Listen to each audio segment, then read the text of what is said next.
ঐ বিন্দু কি হ'ল তই খেলা নাই নেকি লোকৰ মোবাইলত জুমি জুমি চাই আছ যে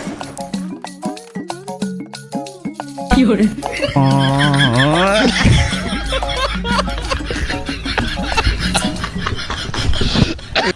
আৰে তই ইমান টেনচন নলবি তোক মই এখন দোকানত লৈ যাম বল তাত বহুত কম দামত মোবাইল পায় কি হসাকে পোৱা যায় নেকি তেনেহলে বল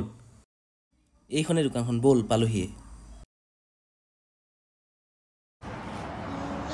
এতিয়া তইও ফ্ৰী ফায়াৰ খেলিব পাৰিবি চাবলৈ দৰকাৰ নাই বেলেগৰ মোবাইলত আপোনালোকৰ যদি অতি কম দামত আইফোন আৰু এণ্ড্ৰইড ল'ম বুলি ভাবিছে তেনেহলে আহক নগাঁও ৰহা খৰাগাঁও তিনিআলি আৰু ইয়াত মোবাইল বেচাৰ লগতে মোবাইল ৰিপেয়াৰিঙো কৰা হয় আৰু স্ক্ৰীনত কণ্টেক্ট নাম্বাৰ আহি আছে আপোনালোকে এই নাম্বাৰটোত কণ্টেক্ট কৰিও মোবাইল অৰ্ডাৰ কৰিব পাৰে আৰু ইয়াত ছেকেণ্ড হেণ্ড আইফোনো এভেইলেবল আৰু এতিয়া আমাৰ লগত আছে কণ্ডা মানে কণ্টেক্ট মোবাইল ষ্ট'ৰৰ অ'নাৰ আৰু তেখেতলোকৰ ইনষ্টাগ্ৰাম পেজটো যদি আপোনালোকে ফ'ল' কৰি আহে যোনটো মানে এতিয়া কলেব কৰা হৈ আছে সেই পেজটো যদি আপোনালোকে ফ'ল' কৰি আহে